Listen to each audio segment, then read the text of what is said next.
Welcome to Table Flippers Podcast, outreach of Greater Worship Christian Church here in Lancaster, California. I am your host, Robert Enos, along with Chippy the Chipmunk. Oh, my adoring fans. Get ready for a huge dose of reality and a huge dose of common sense. You said it, brother.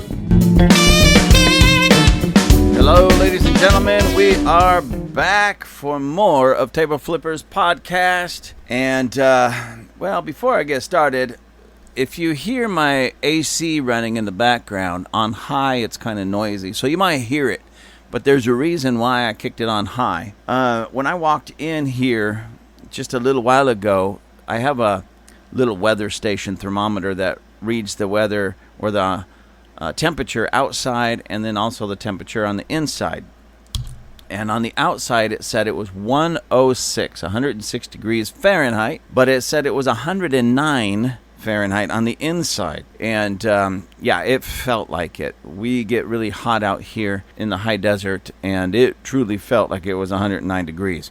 So I've had the AC running now for about, 10, 15 minutes. And now it's down to a very comfortable 100 degrees on the inside and 105 on the outside. So even if those numbers aren't entirely 100% true, I know they're in the ballpark. The Weather Channel said it was going to be 104 here today. And my thermostat on my truck, thermometer on my truck, said it was 104. I step in, and this says it was 106 with 109 in here. So even if it's a couple of degrees off, that still would have put me well over 100 degrees on the inside. So anyways, I'm just saying that so that if you hear the AC or if it sounds like I am sweating in here, it's because I am sweating and the AC is on and it's catching up. So anyways, I'm so glad that we are here together because it's a good day. And what I mean by that is some good things are really happening in the United States. I know that our wonderful media that we all know we can trust, that we all know is 100% accurate, and we all know that they have our best interests at heart. You do realize I'm being facetious. I can't even say that word. I'm being sarcastic. That's not the truth at all. But I am going to talk about something that, is being really spun as a big negative in this country, but it's actually something that's tremendously positive. Our Supreme Court did something that you know what? They've been actually doing a lot of things that are really good. It really hasn't been spoken about as we would like it to be in our media, but that's why, don't trust the media. Don't even listen to your mainstream media. There are some media outlets that you can trust, at least a far more than, say, CNN or MSNBC or Fox News or any of their affiliates. So anyways, I want to talk to you about something that I find fantastic. And the Supreme Court struck down affirmative action as we have known it. But what's interesting about it is they struck it down primarily in regards to school admission, colleges and universities. And now, of course, it's got everybody freaked out because, number one, that was big to liberals. It was really big to liberals because they pretty much control the educational system here in America. And slowly, not fast enough, but slowly that's being stripped from them and taken from their hands. And affirmative actions was one of those things that they held dear to them, even though it was fully unconstitutional. And anybody that understood our Constitution and the laws of our land and what makes this nation great, or let me put it this way, what made our nation great, would understand that was unconstitutional and it was wrong from the get-go. I know we had some issues with racism early on, and they say that was supposed to fix the problem, but affirmative action was nothing more than racism itself. So tell me, ladies and gentlemen, how can you fix racism with more racism? It doesn't even make sense at all on any level. So I am so happy that they struck that down, at least when it comes to admissions to colleges and universities, because that's going to have a lot of effects on everything else. And so it's a good day. Now let me tell you why, for me, I feel it's a good day. Because, you see, I've always had this idea that let's say you call the 911. Somebody's breaking in your house. You call 911. And they're going to send somebody, a police officer out, sheriff's deputy out to help save your life. Now, me personally, I don't know, maybe I'm just very unique to this or in this, but I don't really care if it's a man or woman that is sent out. Don't really care the color of their skin. Don't really care their background, their family background, where they came from. I just want the best. You see, and what affirmative action did was it didn't provide always the best. It provided quotas, but not always the best. So imagine again, maybe your house, 2 o'clock in the morning, 3 o'clock in the morning, you smell smoke. You get up, the house is filled with smoke. You realize that your house is on fire, and you call 911 and ask them to send the fire department because your house is on fire. Do you want somebody to come save your life or the life of your family who is actually the best and most qualified? Or do you want somebody that just met some percentage, some quota? Well, I don't know about you, ladies and gentlemen. I want the best. Now, before anybody thinks for just at any moment or any time that I feel that then, because affirmative action was basically to help level the playing field, so to speak, and get more minorities into either college, university, or into jobs, into employment. And so once you hit a certain level of any one group, say white people, then you are forced to employ people of other races and ethnicities just to meet a quota. Now, let me tell you my little story to share with you where I'm going with this and why I'm so happy affirmative action is finally getting ripped from our culture. Way back in the late 80s, it was 87, 88, somewhere around there, I applied to become an LAPD officer, Los Angeles Police Department. And I did very well on all the tests, all the exams, everything that I had to do. I went to all of the training seminars and classrooms and all of those things to become a police officer. I made it all the way up to the oral interview, and in those days, if you passed the oral interview, then you were looking pretty good. You pretty much had the job for the most part. So I get up to the oral interview, and they talk to me. They ask me all the questions. I answer it, and at the end of the interview, it was two sergeants. They sat back and they whispered to one another, and they were writing things in their notepads, and they were whispering, and they had folders, actually, not notepads, but folders. They were writing some things, and they closed them, and they looked at me, and they said, "Mr. Enos, you would be an excellent candidate for Los Angeles Police Department. You have the most points that you possibly can get." And at that point, I asked, well, how could I get more points? I mean, if there's more points out there that I can get, because it was a point system, you got a point for everything, right? If there's more points that I could possibly get, I would like to work on it and get them. And they said, well, you can get a few more points for military. And I wasn't in the military, so I'd have to go for 4-6 years, whatever it was at the time, 6 years, I believe, and then try again. So that really could have happened, but wasn't going to happen. They says you could get a few more points if you were a female or a minority. So wait a minute. I have the most points I possibly can get, and the only way for me to get more, military of course, you'd give me more points if I was a female? Well, ladies and gentlemen, isn't that sexism? How fair is that? And then on top of that, you tell me I can get more points if I was a minority, if my skin color was a little bit darker? How is that fair? That's racism, ladies and gentlemen. So I was a victim of racism, ladies and gentlemen. I was a victim of racism. Some people used to call it reverse racism. There's no such thing as reverse racism. It's just racism. It was it was flipped, where at one time, yes, I agree and I admit and I know this is true, that in one time it was more difficult for people of a darker hue to get a job in a male-dominant company, culture, something of that nature, or in this case maybe the police department. And some people say, well, in our efforts to make it even, well, it wasn't made even as long as somebody that was qualified was being pushed aside. It's never even. Racism is racism, regardless of what race is being targeted. So, I was told that, again, I was told straight up, ladies and gentlemen, and this is no lie, this happened. I was told straight up, you will not get this job because you are a white male. That's what I was told, ladies and gentlemen. And I walked away kind of disheartened and frustrated and angry at the whole thing. And I should have fought it. At the time, I was 20 and a half. I remember that because you could apply at 20 and a half because you had to be 21 to actually be a police officer at that time. So you can start the ball rolling at 20 and a half so that by the time you were sworn in, you would be 21. That's the way it worked. So at 20 and a half, I walked away disillusioned because that was kind of my dream job at the time. And I really wanted to be a police officer at that time. So the ending of affirmative action is good for all of us Americans, because now the playing field truly is level for all of us.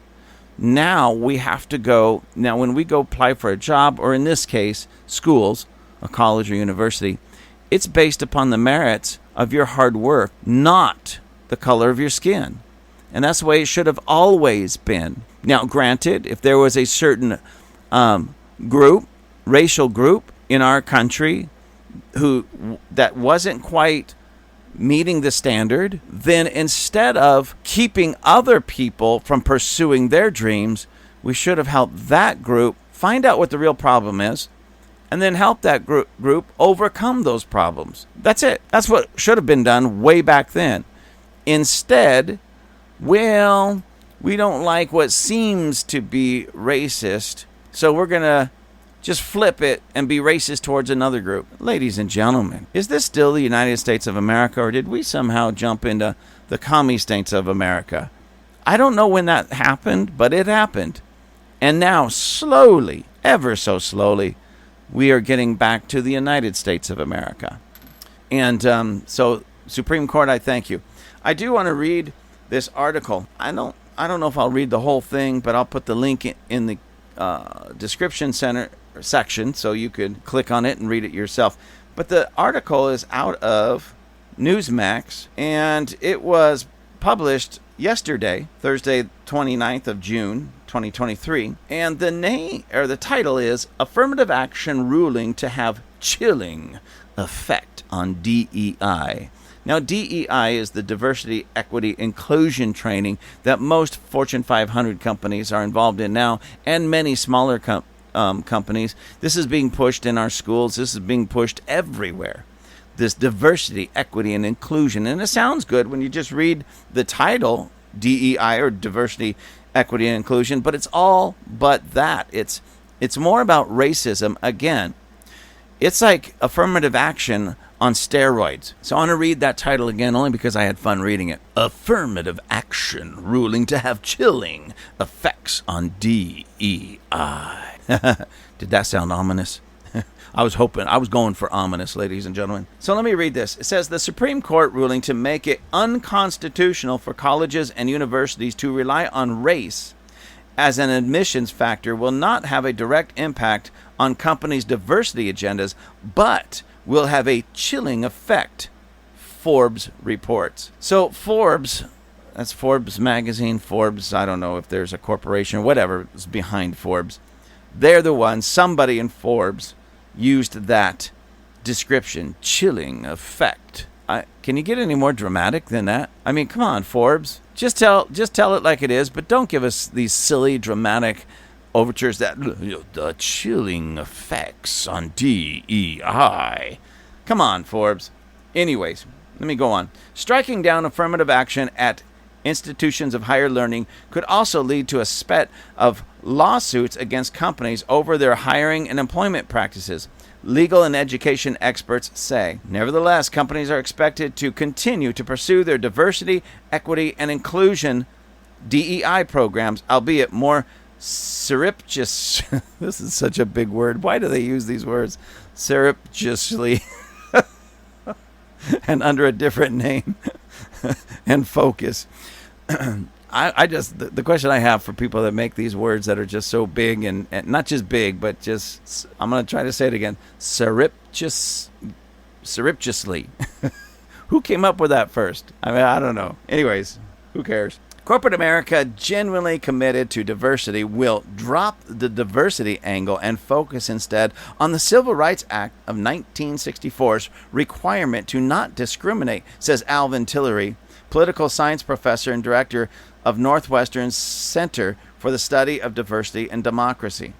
Companies not committed to diversity will just stop talking about it, Tillery adds, and that's what I'm looking for. Just stop talking about it.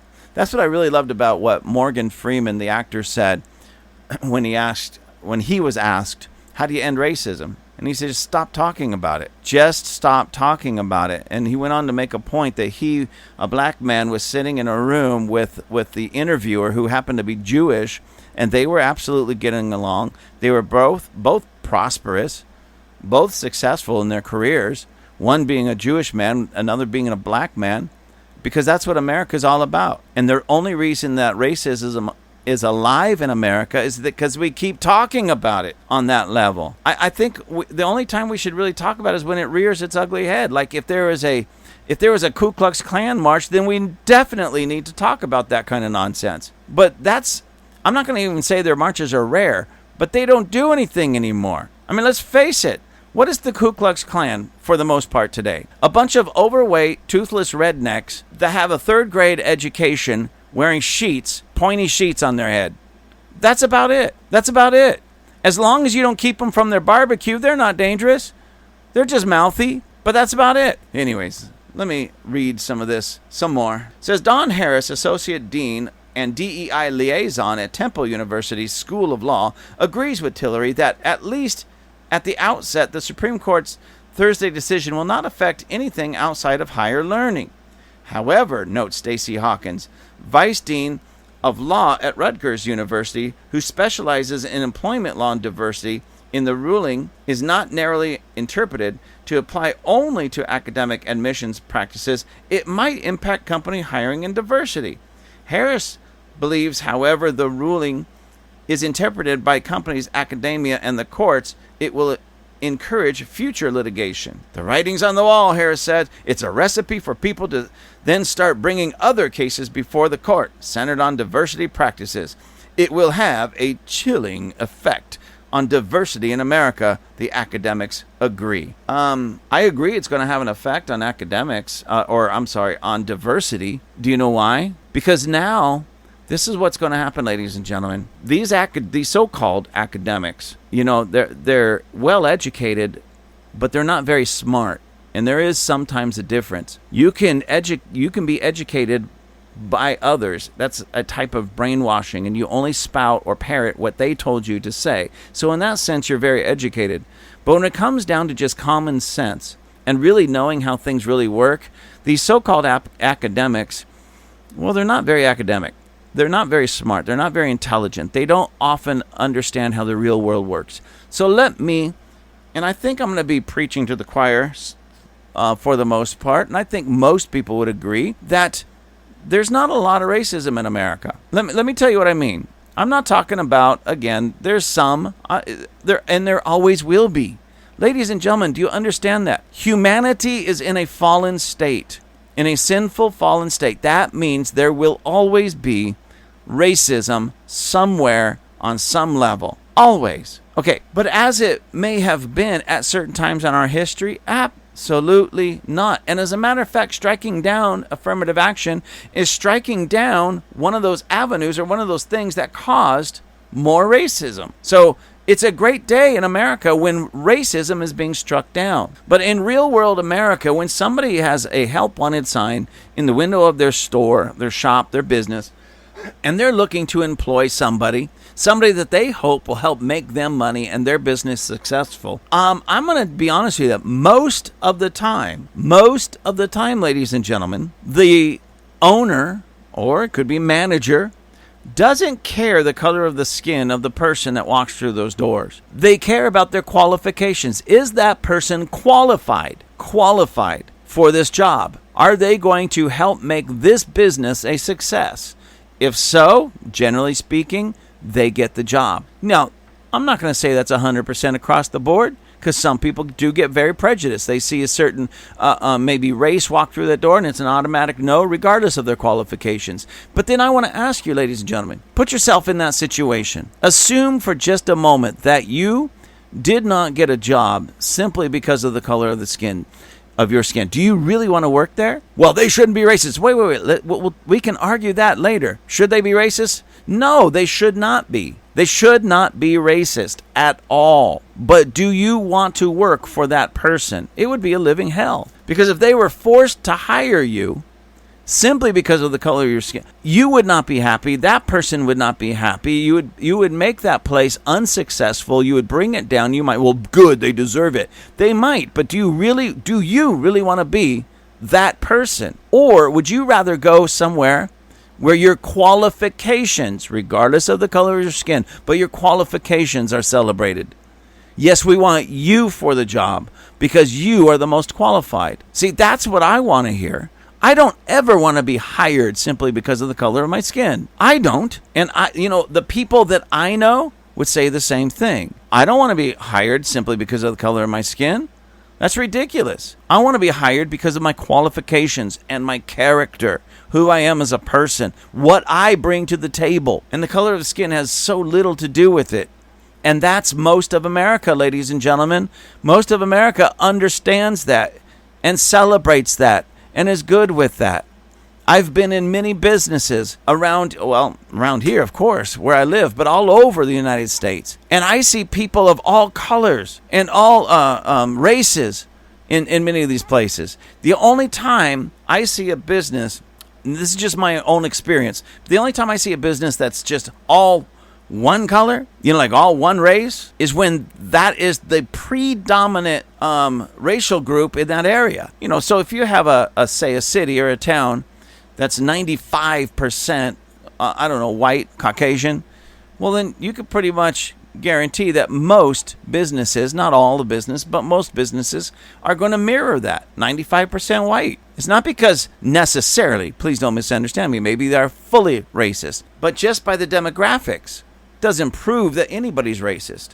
So how are they going to fill some type of quota when the town isn't even meeting that quota? And I would say the same thing. There's been times I've been in, say, parts of Los Angeles that are predominantly black folks. I go into one of their businesses or one of their restaurants, and guess what? All black folks. I don't get upset. I don't think that they're racist because there isn't that one token white guy in the back. I don't know. Maybe there is. Maybe they keep him in the back. But I don't get upset at that. Why? Because I understand I'm in a town or a city or an area that's predominantly black folks. And that's understandable to me. And I appreciate that in that regards, that they are not being forced to have some type of quota, to pad the place with a certain amount of people of other colors to meet some quota, or they're going to get docked or dinged or put out of business. That's ridiculous, especially in the United States of America. This is still supposed to be the land of the free, ladies and gentlemen. You, as a business owner, regardless of the color of your skin, regardless of your racial background, you should be able to hire anybody that you want. Now, if you're going to be so foolish as to hire only people of a certain skin color, then what's going to happen is your business is certainly going to suffer for it, because that doesn't guarantee you that you have the best quality candidates for those jobs or positions. But when you can just be honest and look at the character of the person and the qualifications of the person, it's going to look a lot like America. It's not going to be all one color. That's just the way it works, ladies and gentlemen. So again, back to this affirmative action nonsense. I am so grateful that our Supreme Court is striking this down. And I am so grateful that it's going to have chilling effects on the DEI training, because I can't stand that DEI training, okay? Anyways, here's another article that I want to read to you, and I'm probably going to read the whole article, only because this whole DEI thing has really got me bugged. And I want to read this to you because of this article talks about a young lady who agrees that the DEI training is not working. It just doesn't work, and it's really more for political reasons. And she has something better. So this is out of the New York Post, and this article is actually published January 22nd of 2022. So this is, what is that, about a year and a half ago, this article. And what I find amazing is not that I just don't have time to keep up on everything, but with as bad as the DEI training is, and it's not working, it's failing everywhere it's tried. Ladies and gentlemen, it's failing everywhere it is tried. So here's a young lady that's come up with an answer, that's come up with an alternative that is actually working. So this is a year and a half ago. So she was already doing this before this was written. So let's assume she's been at this for 2 years. Probably a little bit longer, but let's assume for 2 years. Why do we still have this garbage DEI training that's racist at its core, that actually divides people, when we have something that's a healthy alternative? Why are people still giving into the wickedness of division and racism?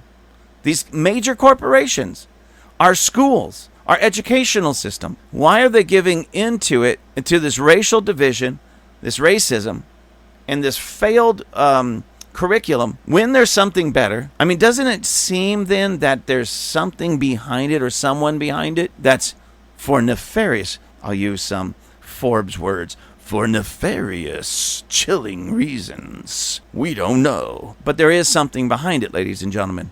You don't keep pushing something that has failed over and over and over and over again unless you have an agenda. It's the same reason why so many in this country they're pushing socialism, Marxism.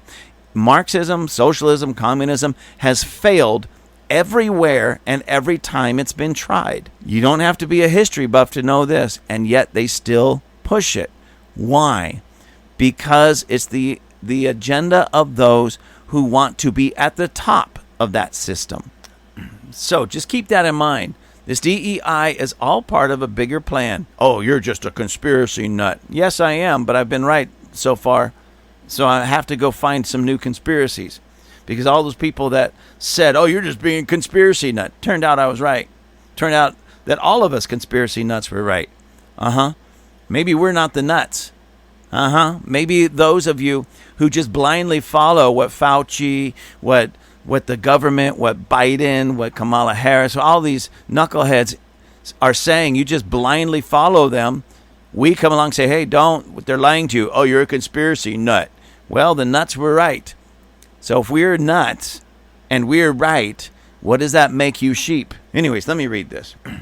The title of this is How a 28-Year-Old is Fighting Against Divisive Anti-Racism Training. And again, this is July 22nd, 2022, from the New York Post. And as I read this, before anybody thinks, oh, this person he's reading about is just a racist.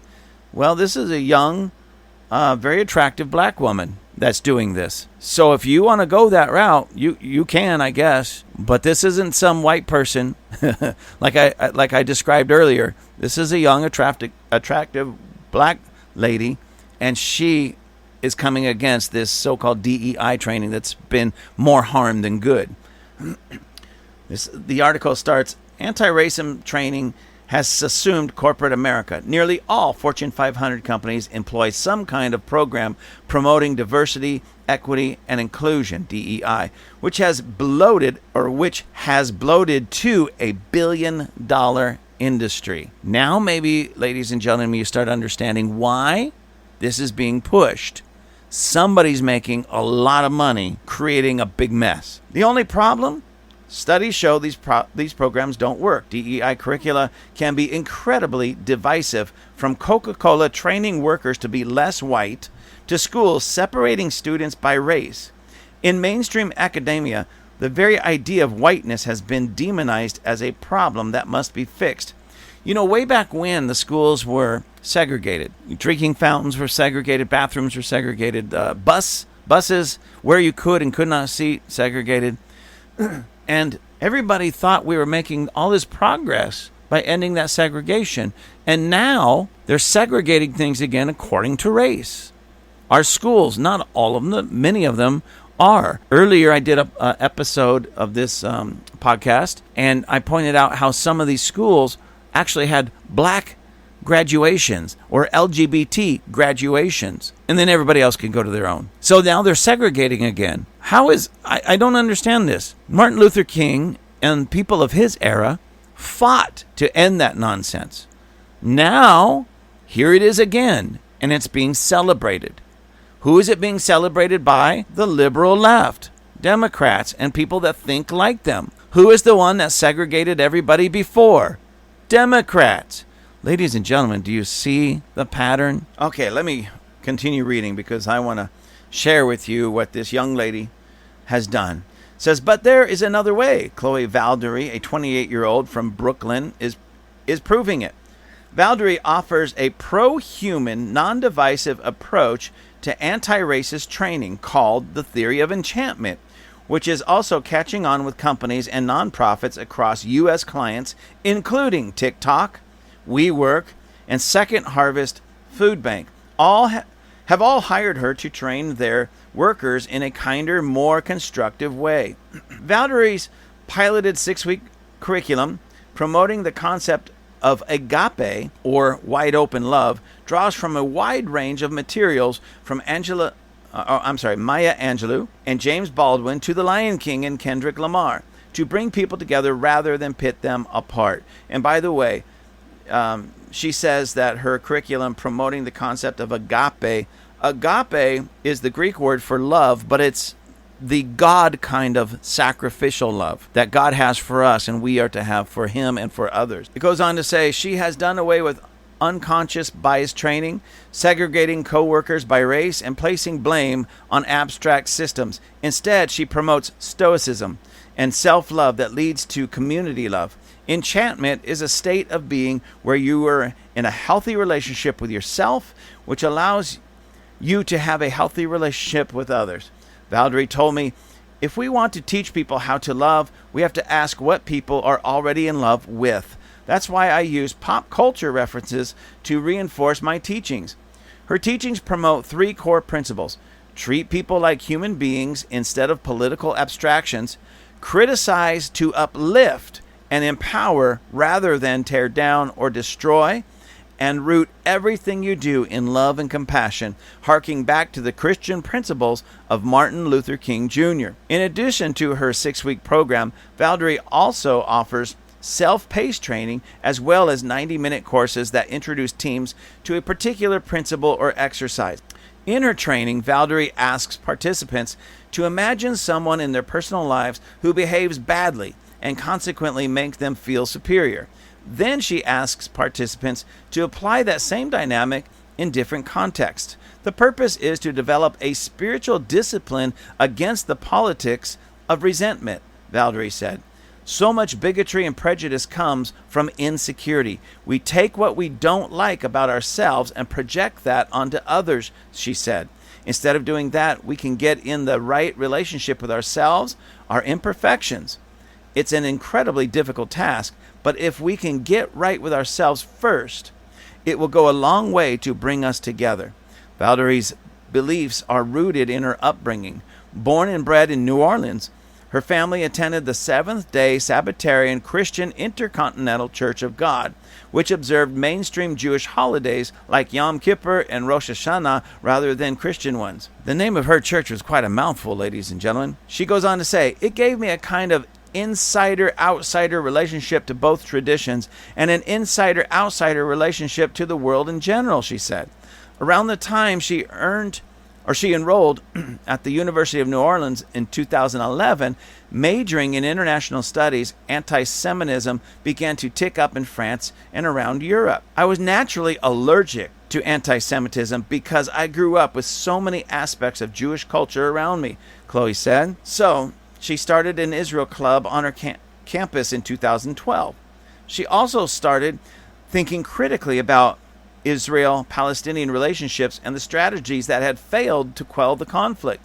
There are all these different philosophies about how to combat conflict and pursue diplomatic measures in geopolitics, but there was no conversation about love. When she graduated in 2015, Valdery became a Bartley Fellow and Tikva Fellow at the Wall Street Journal, where she was part partially funded by the Tikva Foundation, which promotes Jewish excellence.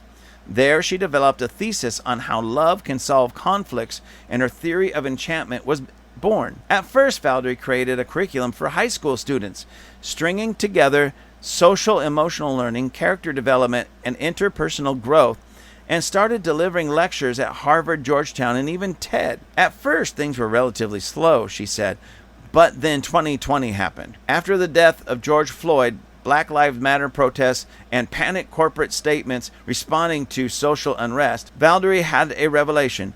All of a sudden, companies were in search of training that could help them have conversations about race, but DEI programs take an approach that is oftentimes hostile, oftentimes lacking in empathy, and oftentimes perpetuating stereotypes about both black and white people alike. Valerie started making podcast appearances and writing pieces about the failures of DEI training, which led to profiles in outlets on both sides of the ideological spectrum, from The Atlantic to Reason Magazine and Megyn Kelly's podcast.